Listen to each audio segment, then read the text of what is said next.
खबरों में आगे बढ़ते हैं। लखनऊ से खबर आपको बता देते हैं, राजधानी में डेंगू के 38 नए मरीज हैं। तो लगातार यहां पर डेंगू का कहर बढ़ता ही जा रहा है। चिन्हट और इंदिरा नगर में 5-5 पॉजिटिव केस मिले हैं। तो स्वास्थ्य विभाग की टीम घर घर जाकर सर्वे कर रही है। 1197 घरों का सर्वे हुआ है। 11 घरों को नोटिस जारी किया गया है। राजधानी के पॉश इलाकों में लगातार डेंगू के मरीज मिल रहे हैं।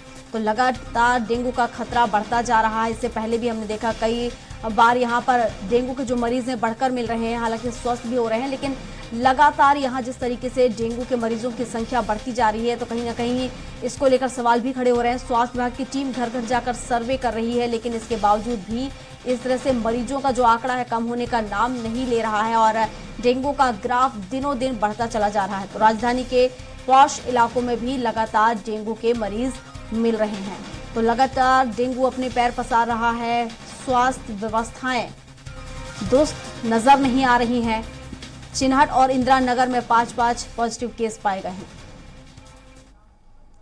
और इस पर विस्तार से जानकारी के साथ घनश्याम निशांत चौरसिया हमारे साथ लाइव जुड़ चुके हैं। तो घनश्याम का ही रुख कर लेते हैं। घनश्याम, एक बार फिर डेंगू के मरीज मिले हैं। लगातार ये आंकड़ा बढ़ता ही चला जा रहा है और प्रशासन की लाख कोशिशें नाकाम साबित हो रही हैं।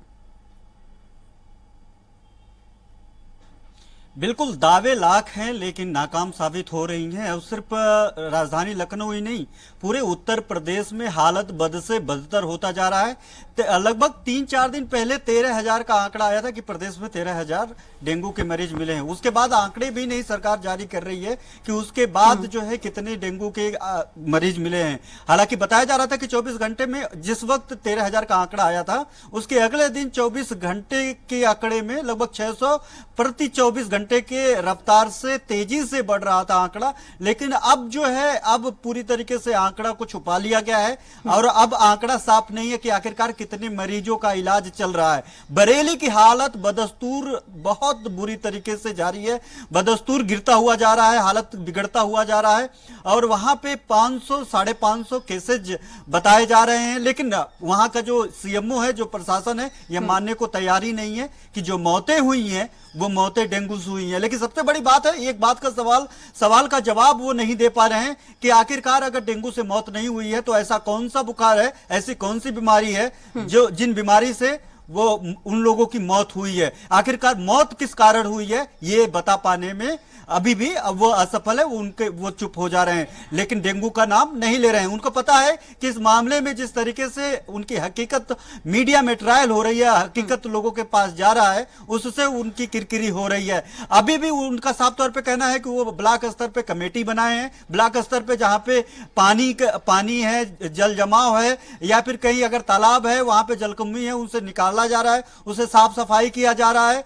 और उसके बावजूद जो डीएम है, डीएम के आदेशानुसार जो भी उचित कार्रवाई की जा रही है। लेकिन ये सब दावे हैं, लेकिन हकीकत इसके सीधे उलट है कि लगातार मौतें हो रही हैं। अस्पताल में बेड नहीं है, प्लाज्मा नहीं मिल पा रहे हैं, ब्लड की कमी है, वहां पे लोग भटक रहे हैं। नतीजा यह हो रहा है कि प्राइवेट अस्पतालों के चक्कर लगा रहे हैं और प्राइवेट अस्पतालों में भी बेड फुल हैं। आप इस बात को समझिए कि सरकारी अस्पताल तो ठीक बात, लेकिन जो निजी अस्पताल है वो निजी अस्पताल में हालत भी बदस्तूर बेकार होता हुआ जा रहा है। तो ये बहुत बुरी खबर है उत्तर प्रदेश के लिए, चाहे वो नोएडा हो, चाहे राजधानी लखनऊ हो, बरेली हो, एटा हो, कानपुर हो। ऐसे तमाम दर्जनों जिले हैं जो इस डेंगू बुखार जो मच्छर जनित बीमारी है इससे चपेट में है। मोहनलालगंज क्षेत्र है राजधानी लखनऊ का, वहां पर तो कोरोना काल की जैसी स्थिति हो गई है। वहां पे सन्नाटा, गांव में मातम पसरा हुआ है, हर घर में 1-2 लोग बीमार हैं। वहां पे लोग जा रहे हैं, हालांकि उनका साफ तौर पे ये बात भी कहना है कि लोग आ रहे हैं, जांच कर रहे हैं। लेकिन एक आरोप भी वो लगा रहे हैं, उनका साफ तौर पे आरोप लगा रहे हैं कि अगर डेंगू है तो भी जांच में मलेरिया और अन्य बुखार को बताया जा रहा है, डेंगू नहीं बताया जा रहा है। अगर डेंगू की जानकारी अगर हम लोगों को लेने के लिए जानकारी लेनी है तो उसको लेने के लिए हम लोगों को प्राइवेट अस्पताल और पैथोलॉजी का रुख करना पड़ रहा है। तब हम लोगों को बिल्कुल यही कारण है ना घनश्याम, अगर हम बता देंगे सच्चाई तो उनकी पोल खुल जाएगी। जी जी घनश्याम, बिल्कुल सही कहा आपने। अगर वो सच्चाई बता देंगे, अगर किस मुंह से सच्चाई बताएंगे, कुछ सच्चाई बताएंगे तो उनकी पोल खुल जाएगी। और लगातार हमने पहले भी देखा है जिस तरीके से यहाँ पर जो स्वास्थ्य सुविधाएं हैं उसकी कमी यहाँ पर देखने को मिली हो, चाहे बेड की बात हो, चाहे प्लाज्मा की या फिर अन्य कोई बात। लेकिन इसके बाद भी ये जो कमियां यहाँ पर आ रही हैं पूरी नहीं की जा रही हैं। क्या वजह है आखिर जिसके चलते इन कमियों को पूरा नहीं किया जा रहा?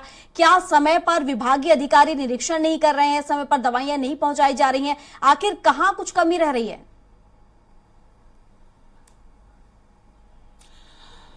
ये प्रियंका, इसको सबसे बड़ी बात है, इसको समझने के लिए ये जानना होगा कि ये बीमारी कहाँ से फैलती है। ये बीमारी मच्छर जनित बीमारी है, मच्छरों के काटने से फैलती है डेंगू। और मच्छर एक ये मच्छर काटने से सिर्फ डेंगू ही नहीं, इसमें मलेरिया, टाइफाइड और तमाम तरीके की बीमारियां यानी बुखार पकड़ता है। और ये इसको अगर रोकने के लिए सबसे बेसिक रिक्वायरमेंट्स होती है साफ सफाई। वो आसपास के जो गड्ढे हो, आसपास के जो नाले हो, जहां पे जल जमा हो, वहां पे सफाई। वो सफाई किसकी जिम्मेदारी है? सरकार की। अब तो ग्रामीण स्तर पे, ग्राम स्तर पे सफाई कर्मियों की नियुक्ति हुई है। आप सफाई करिए, मच्छर अगर वहां पे पैदा नहीं होते हैं तो सिर्फ डेंगू ही नहीं, दर्जनों तरीके की बीमारियों से मुक्ति पा सकते हैं। लेकिन हर साल ये बीमारी आती है, सैकड़ों लोगों की जान लेती है, लेकिन निरंकुशता जो है, विभागीय निरंकुशता जारी रहता है। और नतीजा यह रहता है कि इसके उलट जवाब दिया जाता है, बताया जाता है डेंगू से करना कोई बीमार तो है, क्योंकि बहुत ज्यादा छिपा नहीं सकते हैं। बीमार तो बताते हैं, लेकिन बीमारी के जो आंकड़े हैं, आंकड़ों को भी साफ तौर पे नहीं रख पाते हैं कि वो साफ तौर पे आंकड़े बताएं कि आखिरकार कितने लोग बीमार हैं। और ये सोचिए, सिर्फ सरकारी जो कागजात पे दर्ज हो रहे हैं वो आंकड़े हैं। अगर प्राइवेट कागजात अगर देखा जाए तो ये आंकड़े इसका 3 गुना से 4 गुना तक बढ़ सकता है। यही डिप्टी सीएम थे ब्रजेश पाठक जब कानून मंत्री हुआ करते थे पहले कार्यकाल में, सीएम योगी आदित्यनाथ ने कोरोना काल में वो पत्र लिखते थे स्वास्थ्य विभाग को कि स्वास्थ्य विभाग ढंग से काम नहीं कर रहा है, इसलिए इस तरीके की हालत है। लेकिन अभी वर्तमान में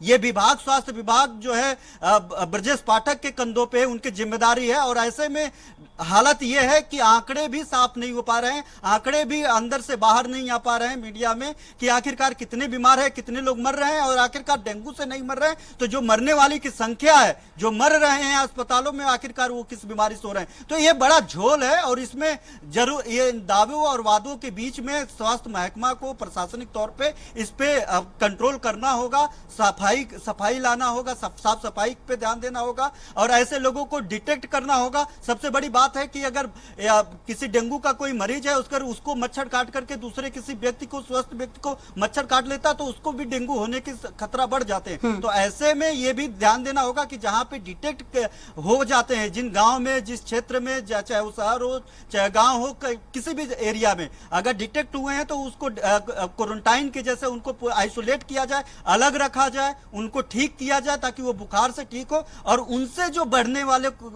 बीमारी जो बढ़ रही है, दूसरों में जो जाने की संभावनाएं बढ़ रही हैं, वो उस पर कंट्रोल किया जाए। लेकिन इसके इतर ये जो अगर इनके दावे देखा जाए तो पूरी तरीके से सिफर है प्रियंका, और अभी तक बिल्कुल साफ नहीं हो पा रहा है कि इस पे अभी मौत कितनी हुई है और अभी क्या स्थिति है। लेकिन जिस तरीके से बुखार को लेकर के लोग दवा के लिए, इलाज के लिए अस्पतालों के चक्कर लगा रहे हैं, भटक रहे हैं, उससे तो साफ है कि सरकारी मशीनरी उसमें पूरी तरीके से फेल है। जी बिल्कुल। और घनश्याम, जैसा कि आपने ब्रजेश पाठक का जिक्र किया है, तो मैं यही कहूंगी कि जब विपक्ष में होते हैं तो वो सारी तस्वीरें सामने होती हैं, सारा नजारा दिखाई देता, सारी कमियां दिखाई देती हैं। लेकिन जब सत्ता की कुर्सी पर इंसान बैठ जाता है, उसके बाद उसकी आंखों में वो चश्मा लगता है जिसके बाद उसे वो सारी चीजें दिखाई नहीं देती हैं। हालांकि अब देखने वाली बात यह होगी कि आखिर इससे कब तक जनता को राहत पहुंचेगी और कब तक डेंगू के आंकड़ों में कमी आएगी। फिलहाल शुक्रिया आपका तमाम जानकारियों के लिए।